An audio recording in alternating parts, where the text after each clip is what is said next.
This call is now being recorded. Tá gravando. Boa tarde a todos.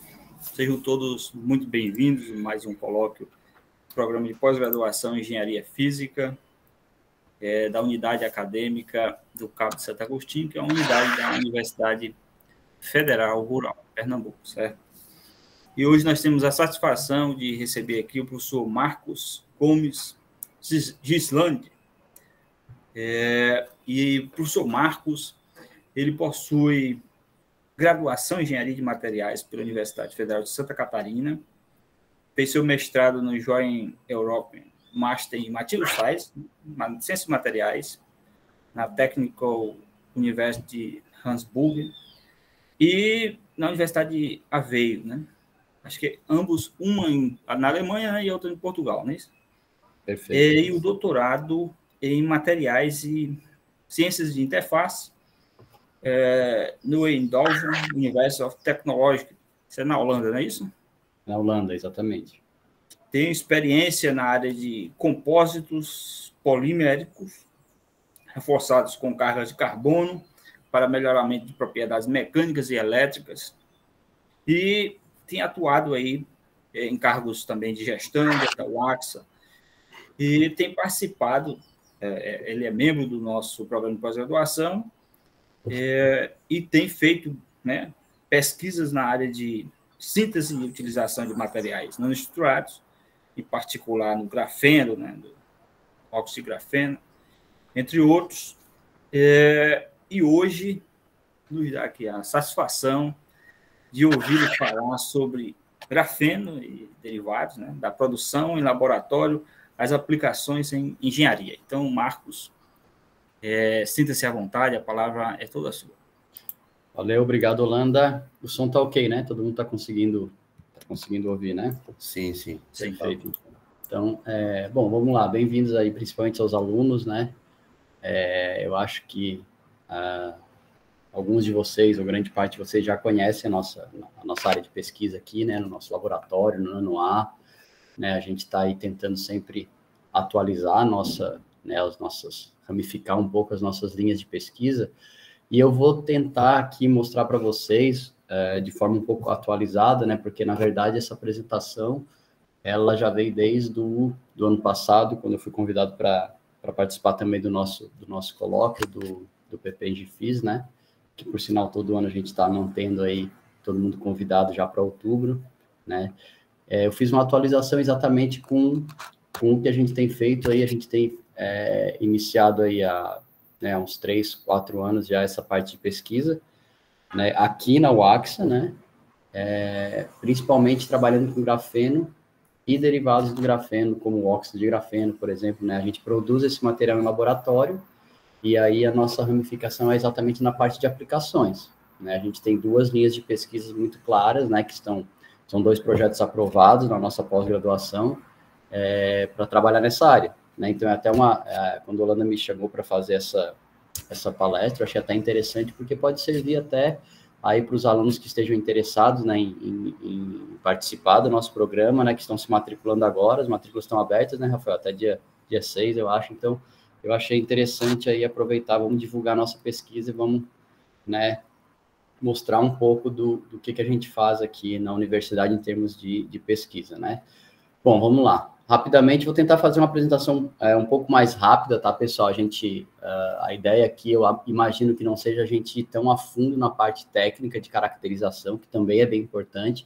Então, basicamente, eu vou mostrar alguns conceitos fundamentais, certo? Do material que a gente trabalha, principalmente, né? Que é um derivado aí do carbono, né? Então, se a gente for bem na pedra fundamental mesmo, eles todos partem do carbono, né, que é esse material aí em abundância no nosso planeta, e que aí vai desde aplicações, né, desde lá do diamante, né, que é encontrado aí no estado bruto ou lapidado, né, na natureza, partindo aí para o grafite, né, até chegar no nosso grafeno. Então, todos eles são considerados alótropos do carbono, certo? Mas possuem propriedades extremamente distintas, né? Eu inclusive, semana passada, quem participou, né, da Escola de Optoeletrônica, vocês tiveram a presença aí do professor Antônio, né, Antônio Gomes, eu acho muito interessante também, ele falou aí bastante dessa parte de materiais de carbono, e vejam, ele não trabalha nem tanto com grafite, nem com diamante, nem especificamente com grafeno, mas eles trabalham com fitas, né, com fios de carbono, né, unidimensionais, então é um negócio bem interessante, também partindo aí do carbono, certo? E a gente pode ver que eles têm propriedades extremamente distintas, né? Ele focou a apresentação dele na parte de caracterização, né, parte de rama e tal. Eu vou dar algumas aplicações aqui de engenharia, mas sempre lembrando que essa parte de caracterização é extremamente importante, até porque é ela que vai diferenciar, né, a nossa estrutura aqui, quando a gente precisa saber se o meu material é um grafite, é um grafeno, é um diamante, a gente precisa utilizar técnicas de caracterização que não são tão simples assim, certo? Mas o fato é que todos eles partem do carbono, né, e possuem propriedades muito distintas, dependendo da forma como esse carbono é organizado dentro da estrutura, né, e é por isso que a gente vê aí, desde a parte lá das disciplinas básicas de engenharia de materiais, né, que vocês têm aí né, como disciplinas obrigatórias, para poder entender, né, o que é uma estrutura cristalina, como é que essa estrutura cristalina vai influenciar na propriedade do material, e essas relações nem sempre são tão diretas, né? Porque, por exemplo, o diamante, o grafite tem um ponto de fusão tão alto, certo? O grafite é um material lubrificante, o diamante é um material mais duro.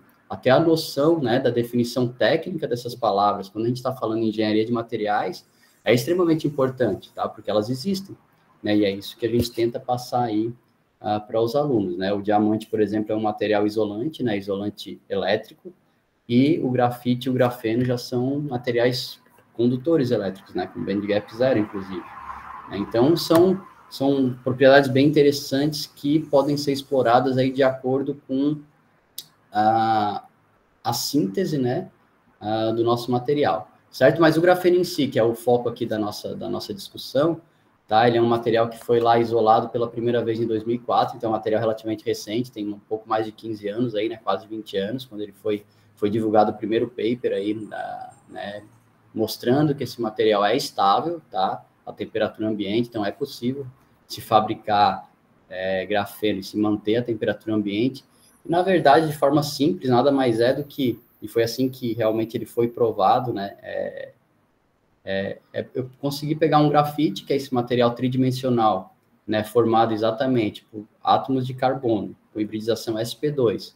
São esses átomos aqui, ó, certo? Que são unidos por ligações covalentes, ligações fortes, e formam essa rede hexagonal, né, cristalina aqui, certo? O grafite, ele possui milhões de camadas, tá, que são ligadas aí umas às outras por forças mais fracas, né, aquelas ligações secundárias de Van der Waals, e é o material tridimensional, certo? Quando a gente consegue esfoliar esse material, e aí existem diversas formas de esfoliar ele, a gente obtém o nosso grafeno, tá? Que ele é relacionado até com essa estrutura de colmeia aqui, né, que também tem essa estrutura hexagonal aqui, tá? Então, essa é a ideia, né, de se produzir.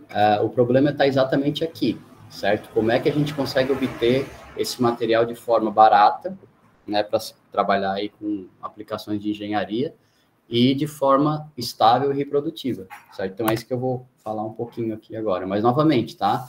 A história do carbono em si, de tecnologia do carbono, ela é bem antiga, né? Ela vem desde lá, séculos atrás, né, onde se utilizava nego de fumo, carvão, grafite natural, né, que já existe aí no meio ambiente, né. Ele foi sendo aí estudado, né, até mesmo derivados do petróleo, né, que são também materiais de carbono. Aí, no século passado, vieram as fibras de carbono, que também foi uma revolução, né, pessoal, materiais, a gente ainda está falando de materiais macroscópicos, certo? Fibras de carbono, e aí já são materiais sintéticos, tá, sintetizados, tá? Aí vieram os materiais compostos que utilizavam essas fibras, o carvão ativado, né, principalmente para trabalhos aí de adsorção e tal. E aí é que começaram a vir os filamentos de carbono em escala nano, né? E aí veio o material conhecido como nanotubo, né, após muito estudo, aí desde a década de 60, né, 70, o pessoal já vinha estudando esses materiais, e primeiro conseguiram sintetizar o fulereno, né? Depois, na década de 90, os nanotubos de carbono. E aí, mais recentemente, o grafeno. Então, é uma história longa, certo? E nosso foco aqui é no grafeno sintético. Então, as aplicações, eu acho que muitos já ouviram falar aí, né, eles estão diretamente relacionados, inclusive, à nossa pós-graduação aqui, né? Eles vão desde a parte de optoeletrônica, né, bem utilizado, né? Empresas aí de destaque têm tentado, certo? Ainda falo tentado porque não é comercialmente ainda não está naquele nível que o pessoal previa aí alguns anos atrás, devido a problemas que a gente vai até, inclusive, mencionar aqui, né? A parte de sensores, né? Toda essa parte aí de eletrônica, de optoeletrônica, baterias, tá? Baterias também tem bastante estudos aí, até a parte de compósitos mesmo, certo? Materiais compósitos, né, para reforço mecânico e tal, né, sensores, então são áreas aí bem distintas, inclusive a produção desse material e as propriedades, dependendo da aplicação, também vão ser distintas, certo? Eu dei uma atualizada aqui, tá, na parte de citações, porque para vocês terem uma ideia, tá, pessoal, do mundo que a gente está falando quando fala em grafeno, se a gente for no Google Acadêmico, ó, atualmente, né, foi atualizada hoje isso aqui, certo? Se a gente escrever grafeno no Google Acadêmico, tá, aparecem aí 2.220.000 resultados, tá?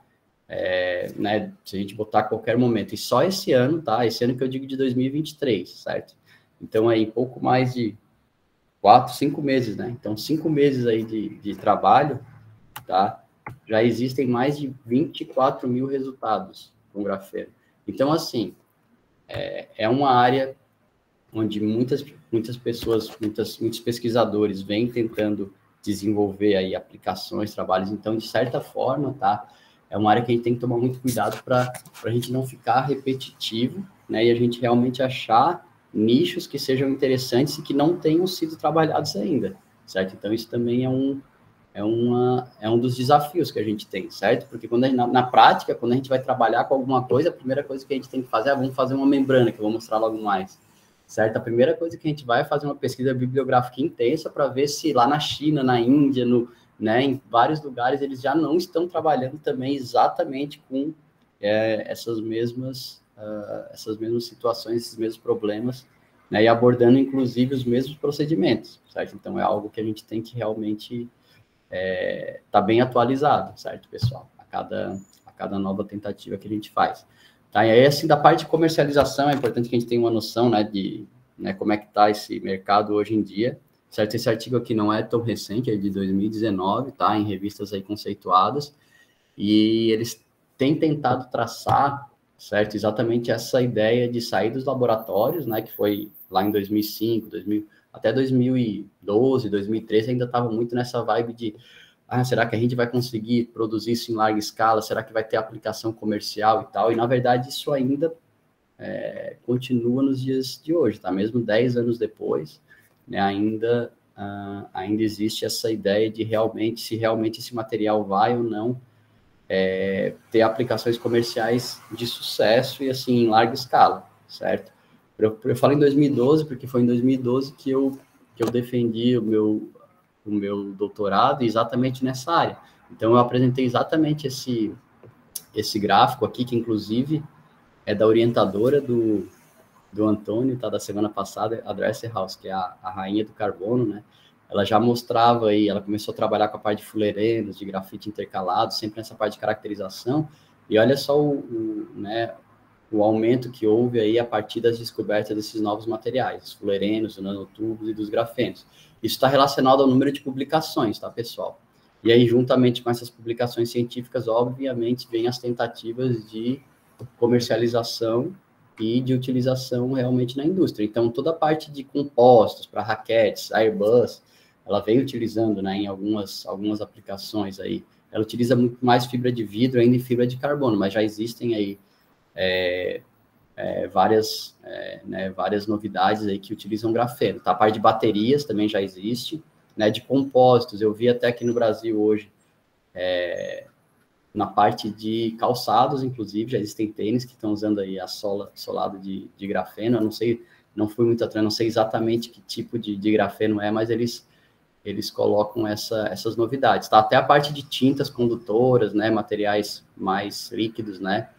E passando aqui pela parte de optoeletrônica, tá? Então, até hoje ainda não vi esse material que eles disseram que ia lançar, que é essa tela que ela pode ser dobrável, né? Posso enrolar como se fosse uma cartolina e utilizar aí utilizando grafeno. Então, existe a que faz o flip, né? Mas essa tela que eu posso realmente dobrar ainda não saiu. Eu apresentei isso há mais de 10 anos, certo? Como uma novidade aí que a Samsung estava trazendo, certo? Então, assim, de forma muito realista, certo? O que existe hoje em dia aqui são várias companhias, certo? Várias empresas, na verdade, que vêm trabalhando com alguns produtos que já são realidade, certo? Mas que, assim, de certa forma, não são tão conhecidos ainda do público em geral, certo? Eu já vi, novamente, alguns capacetes, né?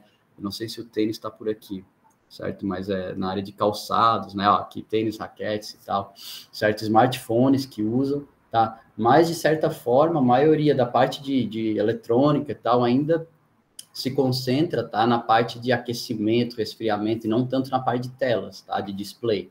É mais na parte de baterias, né? De melhorar o desempenho das baterias e tal, certo? Essa parte aqui de tintas, ela já vem aí, já tem várias empresas que querem fazer tintas que conseguem conduzir eletricidade. Então, imagina fazer uma fita, ao invés de precisar usar, né, esses cabos aí que a gente tem de cobre e tal, utilizar apenas uma fita, né, algo mais simples.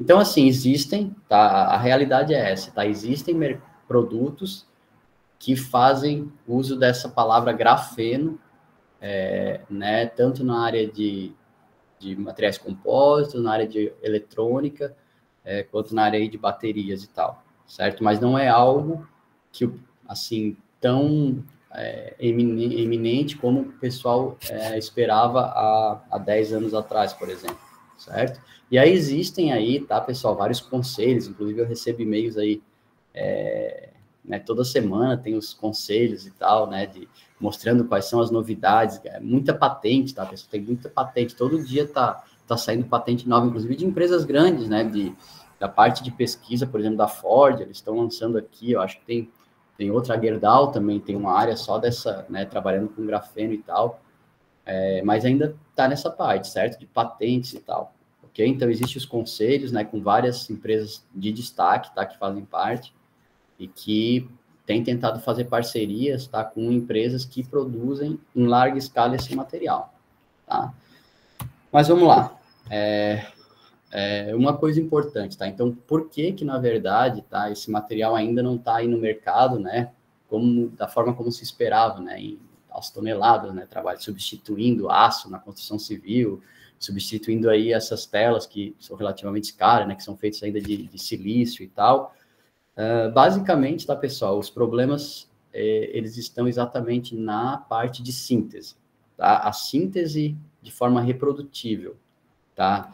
E em larga escala, ela ainda não é tão simples de se fazer de forma controlada e de forma barata, ok? Então, assim, na verdade, por isso que tem aí também várias revistas, né, Nature e tal, Science, mostrando, na verdade, qual era o hype, né, o hype que era novidade e tal, versus a realidade, certo? Então, o hype aqui é da parte científica mesmo, né, foi toda aquela expectativa, né, quando saiu, quando provaram que era possível fazer esse material estável, a temperatura ambiente, mas a realidade agora, 15 anos depois, é um pouquinho diferente, certo? E aí, principalmente, tá, pessoal, os obstáculos, tá, dessa produção comercial em larga escala, tá? Na área de eletrônica, por exemplo, incluir isso daqui. Se a gente vai falando do grafeno mesmo, a gente vai ver logo mais, tá? Mas se a gente vai falando do grafeno mesmo, desse material aí monocamada, né, que é feito pela esfoliação do grafite, ele, na verdade, é um condutor. Então, ele não tem band gap nenhum. Então, para a parte de semicondutores, na parte de eletrônica, controlar esse band gap é muito importante, né? O pessoal de eletrônica mesmo pode dizer isso. E esse controle não é feito de forma... Assim, existem pesquisas, certo? Existem vários aí, né, vários papers publicados, né, nessa área, né, científicos e tal, mas, assim, o fato é que o grafeno em si é um material zero, né, zero band gap, né, o grafeno, ele é um material condutor elétrico, né, e o óxido de grafeno é um isolante. Então, controlar isso, esse meio termo, não é tão simples assim, tá? E aí, principalmente, tá, pessoal, porque assim, quando a gente também precisa produzir esse material, tá, é muito difícil a gente conseguir dispersões, tá, desse material num outro, mesmo em água, né? como é que a gente vai dispersar, fazer uma solução de grafeno água ou qualquer outro solvente? Não é tão simples assim, certo? E até definir, né, quais são realmente as propriedades, né, intrínsecas, tá? Quais são os standard grades aqui, né, do grafeno. Então, até nisso, o pessoal tem focado em publicar para não misturar, né, o que é grafite, o que é grafeno, né, tudo isso precisa ser feito. E assim, a forma de se conseguir caracterizar tudo isso também não é tão simples, certo? Por quê? Porque essa parte de caracterização, que não é o foco aqui da nossa pesquisa, mas é extremamente importante, utiliza equipamentos caros, alguns deles a gente tem em laboratório, né? Por exemplo, a gente precisa de um microscópio muito potente, né? Às vezes somente MEV, né? Microscópio eletrônico a gente não consegue, a gente precisa de um microscópio de transmissão, a gente precisa de uma AFM, né? Microscopia de força atômica. Quando a gente vai para a parte de espectroscopia, o Raman precisa ser feito de forma muito cautelosa, né? Então, são várias técnicas aí que não são tão simples assim da gente conseguir trabalhar, certo? Basicamente é por isso. E aí, claro, existem, como eu falei, esse flagship aqui está desde 2010 tentando juntar essa parte científica, né, a comunidade científica, os grandes centros de pesquisa com empresas para fazer esse chamado flagship, certo? E aí o foco principal, tá, eles têm separado aqui, eu não vou ler todos aqui, mas eles prepararam, né, como é que seria até 2022, de 2023 a 2029 e de 2030 em diante, quais seriam as principais áreas aí a se trabalhar, né? Obviamente a parte lá de bioeletrônica, medicina, de drug delivery, né, que também é bem importante, elas ficaram mais para frente. Por quê? Porque envolvem aí o corpo humano e tal, então é algo mais sensível, né, que precisa ser feito uns estudos ainda mais detalhados, né, se o material é nocivo ou não, qual é a interação que ele vai ter com o sangue humano, com, né, toda essa parte. Agora, a parte de baterias, né, de materiais compósitos, né, elas já vêm sendo aí bastante estudadas, certo? Nosso foco, tá? Nosso grupo agora, para ser um pouquinho mais realista no que a gente vem tentando fazer aqui, as duas linhas de pesquisa que a gente vem trabalhando aqui, tá? Principalmente a parte de construção, materiais aí, construção civil mesmo, tá? Parte de reforço mecânico, né? Reforço na absorção de água, tal, para construção civil e tratamento de água, né, contaminada, certo? Então, basicamente, a gente tem focado aqui em dois nichos, que são também nichos aí proeminentes aí, inclusive definidos por essas associações bem importantes que vêm trabalhando, né, que fizeram esse roadmap aqui para o grafeno, certo? Então, vamos lá, rapidinho, deixa eu ver se eu não estou perdendo muito tempo aqui, não, foi uns 20 minutinhos, tá? Por que é tão complicado, tá, pessoal, a gente trabalhar com esse material? E aí eu vou mostrar a diferença aqui do grafeno e do óxido de grafeno, porque ainda existe uma certa confusão, tá, do que é um, do que é outro, tá? Para vocês terem uma ideia, tá? Em 2010, quando eles foram reconhecidos aí, o Novoselav e o Gain receberam o prêmio Nobel por fazer, né, o grafeno, eles fizeram a partir de um pedacinho de lápis, tá? Eles pegaram um pedaço de grafite, pegaram fita tape e aí foram esfoliando até conseguir realmente isolar o material. Então, é o que a gente chama de top-down. Eles saíram do material macroscópico e chegaram ao nanomaterial a partir de esfoliação mecânica. Então, não fizeram nenhum tratamento químico nesse material, certo? Agora, obviamente, para a gente fazer isso em laboratório, a gente consegue, certo? Pega um material aqui, grafite, isso aqui são fotos feitas nossas mesmo, certo?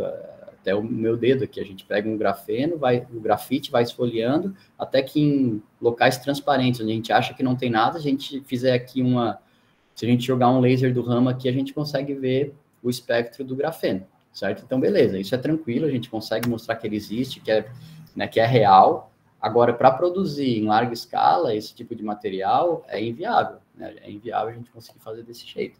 Então, o que o pessoal tem feito é CVD, né? Chemical Vapor Deposition, exatamente. Eles conseguem fazer uma atmosfera rica em carbono e aí fazer um depósito controlado desse carbono, também não é algo simples, tá? Em folhas de cobre, geralmente, eles conseguem fazer esse depósito controlado. E aí, essa aqui realmente é a área de eletrônica que o pessoal tem focado. A Samsung, por exemplo, isso aqui é um estudo lá do pessoal da Coreia do Sul, onde eles já conseguem fazer telas de 30 polegadas, né? Então, uma folha de grafeno monocamada, sem nenhum defeito e tal, numa superfície de 30 polegadas, que seria para uma tela de televisor, por exemplo, entendeu? Mas também não é algo tão simples, não.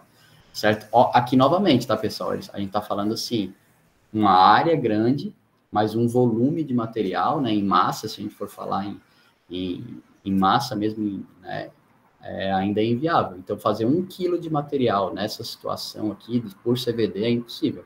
Aqueles realmente querem só um material monocamada, para ter propriedades elétricas e tal, certo? Quando a gente fala aí de aplicações, onde realmente eu preciso de uma quantidade grande de material, quando a gente já sai de gramas e começa a trabalhar com quilos, toneladas, a gente precisa achar um meio de produzir esse material que não seja nem por esfoliação mecânica, a partir do grafite, e nem por CVD. E aí é que entram as técnicas.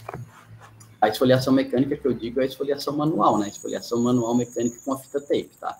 E aí é que entram as técnicas de, a partir do grafite, certo? Eu conseguir esfoliar esse material em larga escala e produzir grafeno. E aí existem diversos estudos, né, mais de 15 anos tentando achar qual seria o jeito mais eficaz de sair desse material tridimensional e conseguir esfoliar, geralmente em solução, né?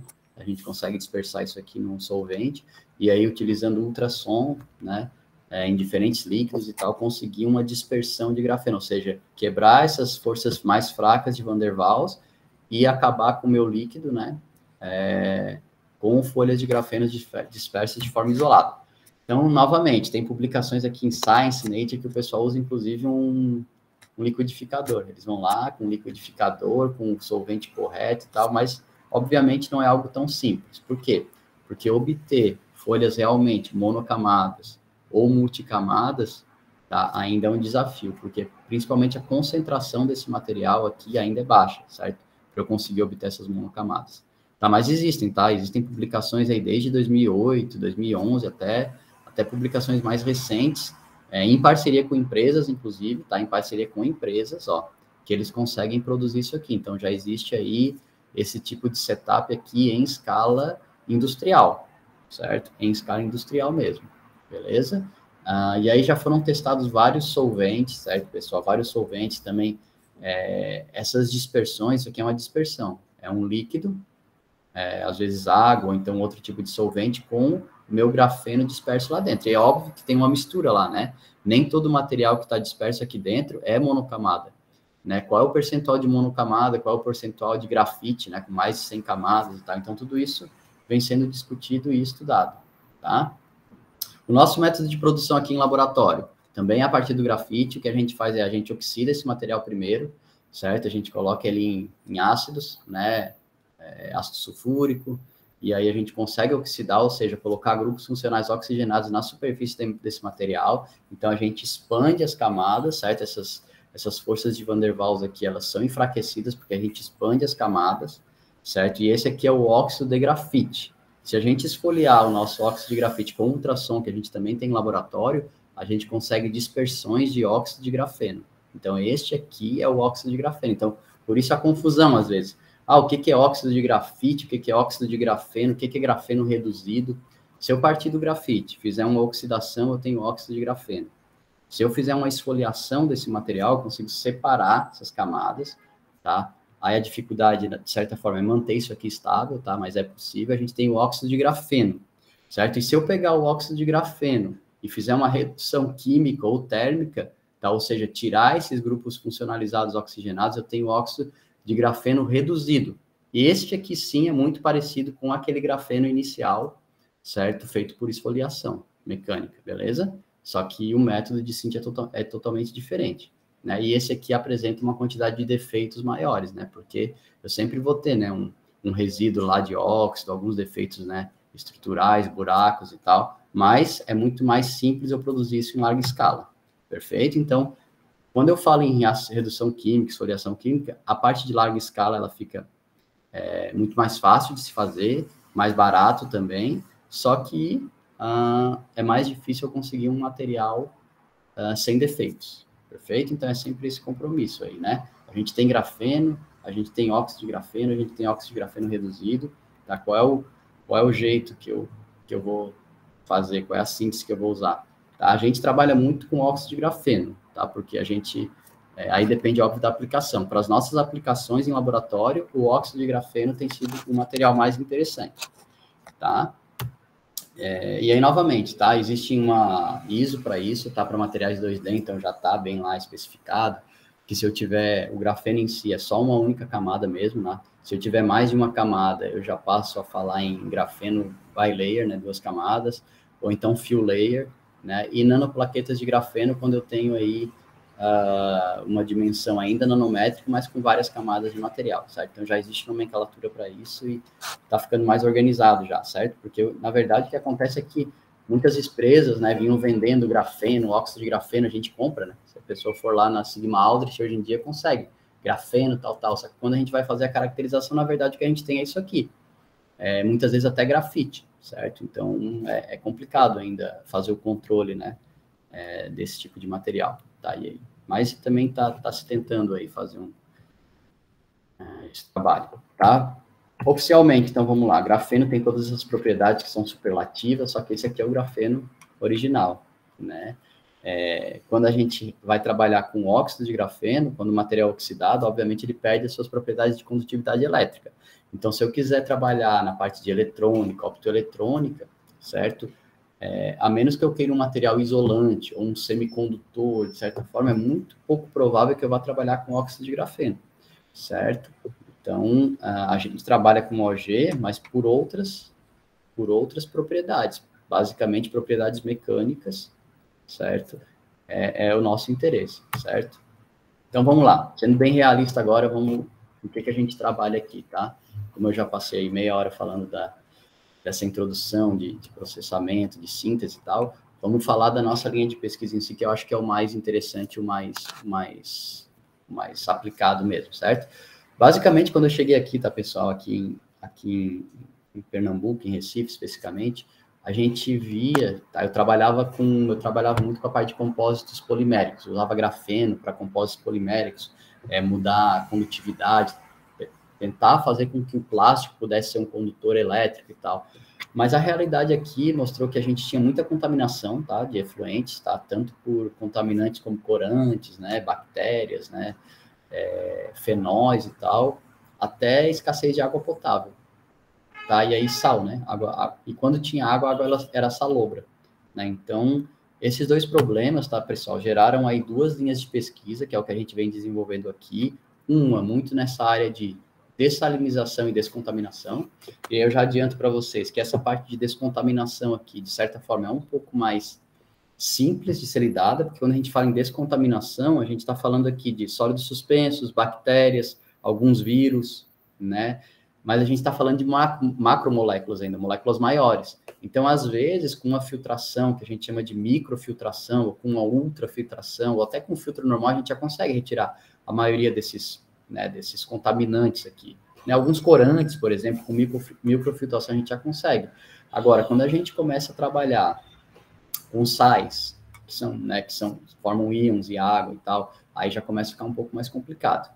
E aí a gente precisa aí de alguns estudos mais especializados para a gente poder realmente fazer uma nanofiltração ou osmose reversa, que é o processo mais conhecido hoje em dia, para a gente fazer dessalinização, certo? A gente começou com um trabalho de descontaminação, mas hoje em dia a gente já está aí nessa parte de dessalinização. Só que, obviamente, como eu falei para vocês, quando eu falo a gente aqui no nosso laboratório, né, no nosso grupo e tal, mas isso já vem sendo estudado, né, pessoal? Então, assim, a gente não está inventando a roda aqui, o que a gente está fazendo é tentar achar um nicho que ainda não foi abordado. Mas essa parte de membranas, né, produzidas das mais diversas formas, com óxido de grafeno, com grafeno, por deposição, com solução. Então, isso sim, vários estudos, tá? Inclusive em revistas conceituadas, já há algum tempo, já uns 10 anos, eles já vêm sendo reportados, tá? Tanto para descontaminação, quanto para dessalinização, perfeito? Então, cientificamente, isso já é conhecido, certo? O que a gente conseguiu fazer, a gente vem trabalhando a gente consegue reproduzir, de certa forma, a gente consegue aprimorar isso que já foi feito, certo? E trabalhar com problemas bem específicos, beleza? Então, a gente entrou mais nessa área aqui, tá? O que a gente fez? A nossa ideia, tá? Da nossa primeira linha de pesquisa, inclusive, que é essa aqui que eu vou mostrar para vocês agora, é a aplicação de nanomateriais de grafeno em membranas, né, membranas comerciais para decontaminação e dessalinização de água. Então, a gente pegou membranas que já existem, certo? Membranas microporosas, e o que a gente fez foi uma funcionalização dessas membranas, primeiro com a aluna da SAEL, que já se formou, e depois com o aluno Marcos Porangaba. Então, são 2 mestrandos que já trabalharam com esses estudos, e aí, finalmente, né, esse ano ele terminou a defesa dele no final do ano passado, e esse ano a gente conseguiu aí já publicar numa revista conceituada, na revista 1 aí da nossa área de materiais, um dessalinizador, tá, portátil. Então, esse aqui é um dos diferenciais do nosso trabalho, certo? É um dessalinizador, né, a ideia de um dessalinizador portátil, barato, que utiliza óxido de grafeno funcionalizado. Inclusive, eu acho que foi até o timing foi interessante. Essa semana, eu acho que ontem eu vi, né, a propaganda desse paper aqui, que já foi publicado há uns 2, 3 meses, mas ontem eu vi no Instagram. Então, já está rolando no Instagram um depoimento do Marcos, tá, como é que foi feito isso e tal. Exatamente desse trabalho. E a gente, claro, eu estou com alunos de IC e tal, e a nossa ideia é dar continuidade a isso, porque tem muita coisa ainda a ser estudada nessa pesquisa, tá? Mas de forma mais bem simples, o que a gente fez foi o seguinte, tá, pessoal? A gente pegou o nosso óxido de grafeno, certo? E a gente fez uma mistura, tá, com polímeros. Na verdade, a gente fez uma reticulação polimérica, tá? Com PVA, que é um polímero solúvel em água, tá? E o que significa fazer uma reticulação? A reticulação é exatamente, a gente coloca um polímero, a gente coloca um catalisador lá dentro, que foi o ácido cítrico, e aí isso consegue dar uma estabilidade mecânica maior para o meu óxido de grafeno que está depositado na minha membrana, certo?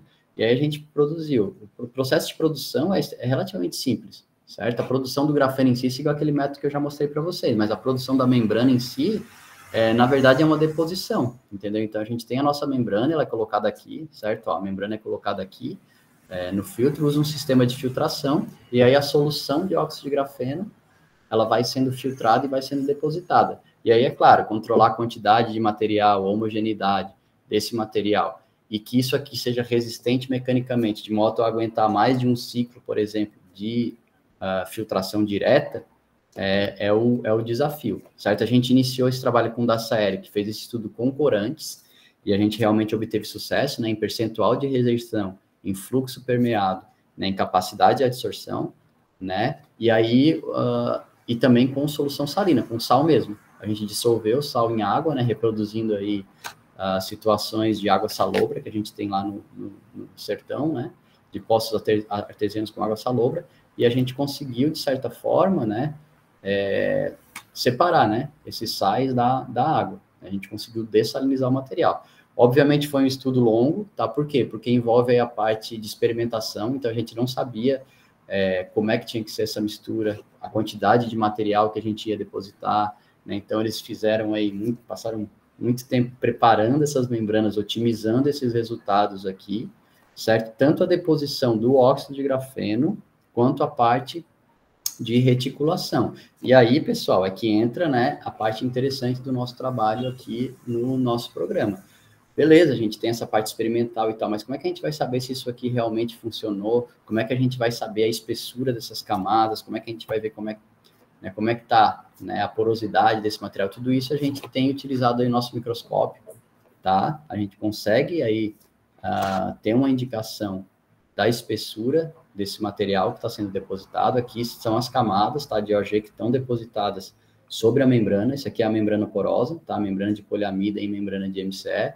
E aí a gente vai depositando as camadas de óxido de grafeno, né? Aqui é uma vista de cima, essas aqui são uma vista superior, e aqui são as vistas transversais, onde a gente realmente conseguiu ter uma noção aí da espessura, né, dessas camadas. E aí está abaixo de 500 nanômetros, certo? Essa espessura. Beleza? Bom, novamente, né, aqui uma imagem um pouco até mais ampliada, a gente vê que realmente está falando aí de meio micron, e são realmente folhas de OG empilhadas, certo? Então, a cada espaço desse, vejam, obviamente sobram, né, espaços entre as folhas, né, quando a gente vai empilhando, e às vezes elas não ocupam toda a área né, superficial da membrana. Então, o que acontece, na verdade, é isso, é um empilhamento de folhas de OG, e a gente forma micro e nanocanais aqui entre essas folhas. E são esses microcanais e esses nanocanais que vão fazendo essa seletividade, né? Então, a gente começou a estudar toda essa parte, né? Será que a gente consegue aí dessalinizar? Que tipo de sal que a gente consegue utilizar e tal? Mas existem várias coisas acontecendo ao mesmo tempo, né? Tem um certo peneiramento, né? Porque aqui já vai excluindo, né? A espessura aqui dessas, né?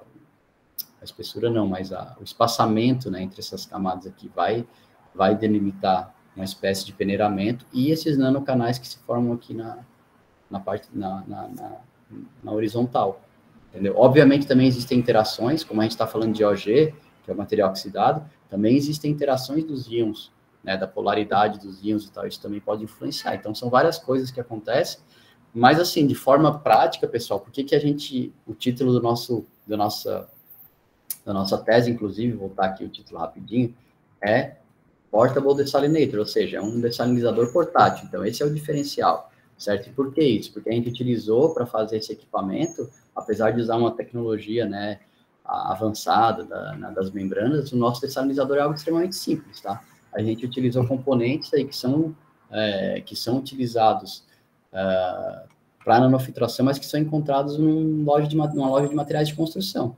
certo?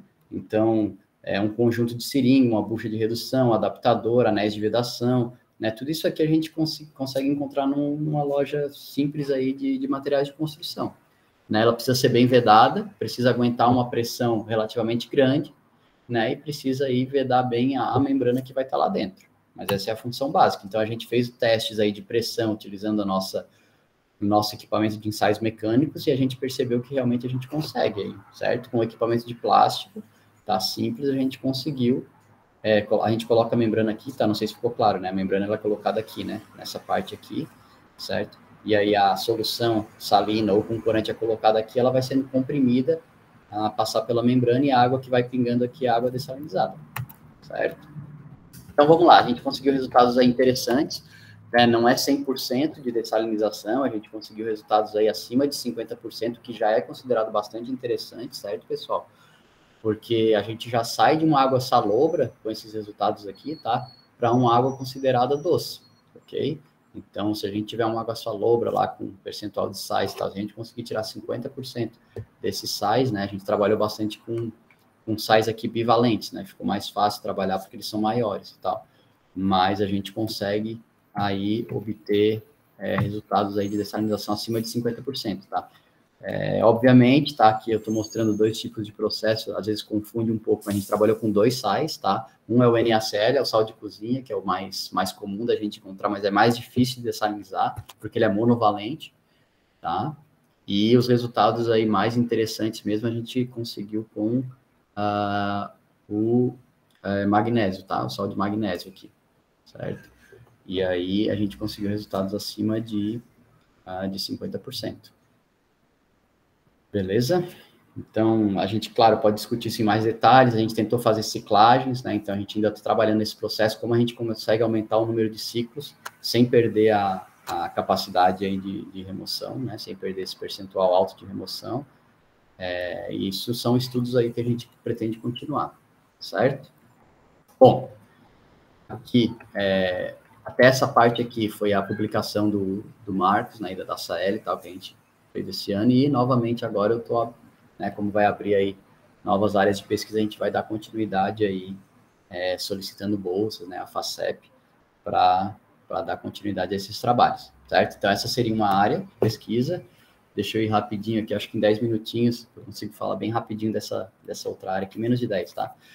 Dessa área de pesquisa que também a gente já iniciou com a Monaira, tá? Que a gente também trabalha aí nessa área de óxido de grafeno. Então, o material nanoestruturado é o mesmo, a princípio. Então, a síntese desse material é a mesma, tanto para a membrana quanto para essa aplicação aqui. Agora, aqui a gente tem trabalhado como reforço em gesso, certo? Então, a gente pega argamassa, basicamente gesso, tá? A gente pegou o gesso e está tentando fazer reforço mecânico para aplicações mais estruturais. Tá? Esse material é usado aqui, né, em fachadas e tal, e também tem resultados aí bem interessantes. Tá? No momento está aí já uns 2, 3 meses em revisão, estamos esperando aí o último feedback do último revisor, esperamos que a gente venha com minor revisions aqui para a gente poder publicar esse material em outra revista A1 também na nossa área aqui, certo? E essa aqui realmente é uma área bem nova, tá, pessoal? Porque a gente não achou nada, né, em revistas aí, mesmo que seja algo científico, ainda acadêmico, nessa área de gesso, tá? Reforço de gesso com óxido de grafeno.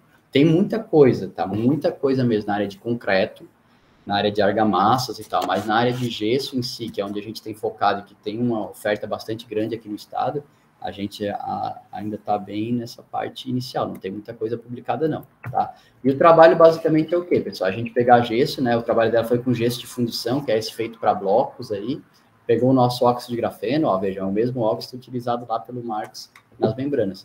E aí a gente faz uma mistura simples, né? A gente não quer mexer, tá, na produção do gesso, então o gesso já existem estudos aí, né, até artesanais e tal, de qual é o tempo certo que eu tenho que misturar, a quantidade de água e tal. O que a gente quer substituir a água, que é utilizada para fazer o gesso, a gente quer substituir pela essa água de óxido de grafeno, tá? Para não ser algo complicado e tal, para que seja realmente algo viável, né, pessoal? Porque a gente sabe que gesso é um material de muito baixo valor agregado. Então, se durante o processamento a gente tiver que fazer alguma coisa muito elaborada, fica complicado, né? Então, a ideia é que a gente consiga fazer isso aqui muito barato, né, que seja misturado na água e aí a gente obtenha esses materiais, ok? E aí, claro, tem vários tipos de materiais que são adicionados aqui, certo, pessoal, em peso, né? A quantidade também de óxido de grafeno que a gente acrescenta nesses materiais, nesses moldes, é bastante pequena.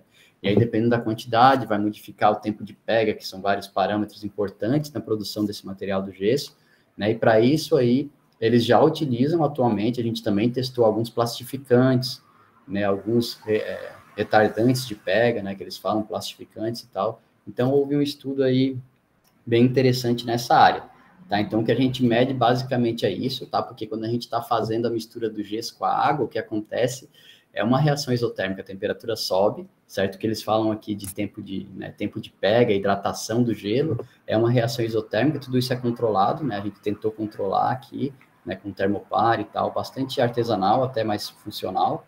E a gente foi vendo o que acontecia com esse tempo de pega, né, o tempo que o material leva para realmente solidificar, né, e estar em condições aí de trabalho, quando a gente ia adicionando percentuais diferentes de óxido de grafeno, certo, na água.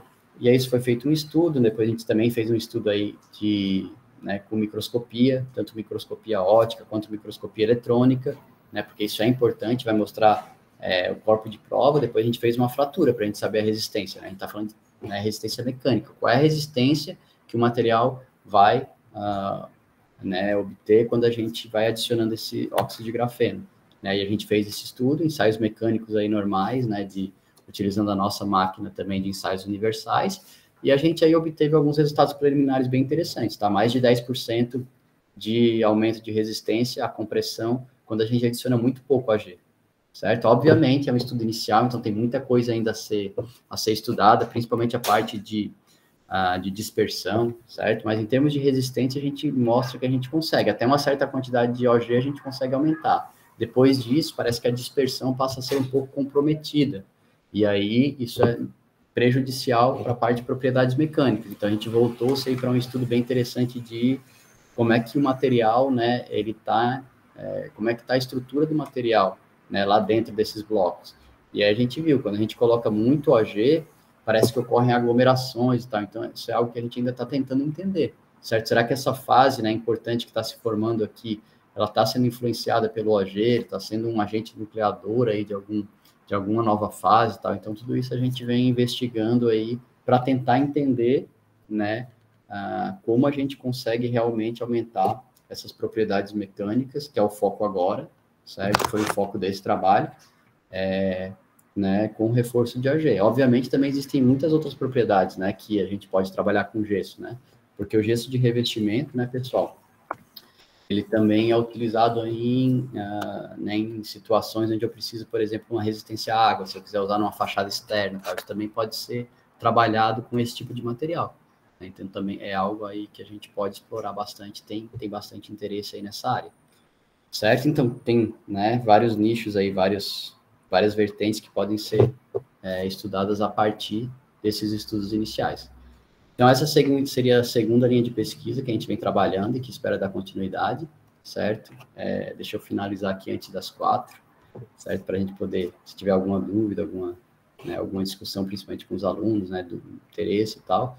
Basicamente, a gente consegue fazer toda essa nossa pesquisa na UAXA, tá, pessoal? Porque hoje em dia a gente já tem uma estrutura, né, com o nosso grupo, com a nossa pós-graduação, os nossos laboratórios, tá? A gente já consegue fazer tudo que eu mostrei para vocês ali, a gente fez na UAXA, certo? Mas a gente também tem parceria aí com a UFPE, eu sou professor da pós-graduação lá na Engenharia Química também, então a gente tem acesso aí né, outros laboratórios quando necessário, certo? Novamente temos apoio aí da FACEP, onde a gente consegue sempre as nossas bolsas, né, CNPq e CAPES também. Eu agradeço, Holanda, deixo aqui o meu contato, caso algum aluno tenha interesse, certo, para entrar em contato, estamos à disposição aí, e na UAXA ali diariamente. Ok? Muito bem, pessoal. Excelente apresentação, Marcos. Pessoal, alguma pergunta, comentários? Yolanda, eu tenho uma. Rafael. Marcos, recentemente, nos últimos anos, 2022 para cá, tá ouvindo? Nessa área aí eu sou aluno, meu amigo, um eterno aluno. Tá gripado, hein, Rafael? Tô ferrado, velho. Mas amanhã eu tô aí com vocês, para vocês me compartilharem comigo essa virose aí tão boa. Então, Marcos, eu tenho visto aí nos últimos anos, pelo menos 2022 para cá, né, sempre que eu estou entrando nas revistas para ler alguma coisa, eu tenho visto muito artigo, alguns artigos que me chamaram a atenção, justamente de utilizar processos ópticos, né, ou seja, usando laser para construção, para criar essas monocamadas aí de grafeno, né. Então, eles chamam isso até de grafeno verde e tal, porque não usa processos químicos e às vezes são processos né, de uma só tomada, você já consegue fazer essas esfoliações e criar essas monocamadas. Eu queria saber se tu já conhece algo do tipo, se com os lasers, quem está comprando aí do FINEP, se sair o dinheiro, vai dar para a gente colaborar, alguma coisa nesse sentido, começar a produzir. Ouvi um pouco aí dessa perspectiva que tem me chamado a atenção aí esses últimos artigos que estão sendo publicados. Eu vejo, Rafael, eu tenho acompanhado, realmente é muita coisa, né? Eu tenho acompanhado, o pessoal fala muito em ablazão, né? Ablazão, laser, produzir essa parte, assim, na parte prática, Rafael, eu não tenho conhecimento, porque, assim, mesmo lá fora, quando a gente produzia e tal, a gente sempre utilizava esses métodos mais convencionais de esfoliação, mesmo não usando agentes químicos, a gente usava ultrassom, é o mais comum, certo? Agora, assim, ou CVD, né? Até o CVD eu tinha algum conhecimento. Agora, essas novidades, tá? E aí também tem um outro, não sei se já ouviu falar também, pessoal trabalhando muito com micro-ondas também. Exato.